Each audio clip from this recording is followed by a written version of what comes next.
मंत्रिपदाची शपथ घेतल्यानंतर पहिल्यांदा पुण्यात येत आहेत. मला असं वाटतं की पुणे ही आपली सांस्कृतिक राजधानी आहे आणि या सांस्कृतिक राजधानीमध्ये अतिशय महत्त्वाचा कार्यक्रम या ठिकाणी वाचन संस्कृतीला चालना देण्याकरता होतो आहे.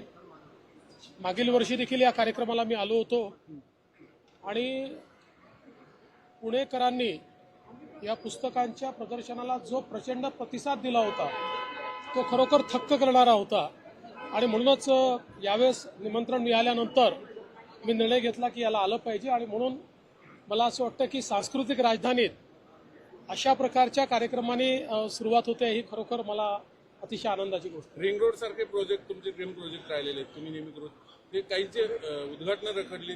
पुण्याचा अजेंडा काय असणार तुमच्यासाठी सीएम? पुण्याचा अजेंडा हा आम्ही गेल्या 2.5 वर्षात सेट केलेला आहे. आता त्या अजेंड्याला गती देणं हे महत्वाचं आहे. ती गती आम्ही देऊ. कालपासून दादरच्या हनुमान मंदिराचा मुद्दा आला होता, त्याला आता रेल्वेने सुद्धा स्थगिती दिलेली आहे. मात्र कायमस्वरूपी रद्द करावी अशा पद्धतीचे मागणी त्याची करू ना. त्यातनं असं आहे की माननीय न्यायालयाने मागच्या काळामध्ये निर्णय देऊन मंदिरांच्या कॅटेगरी केलेल्या आहेत आणि जुनी मंदिरं जी आहेत ती त्या कॅटेगरीप्रमाणे नियमित करता येतात.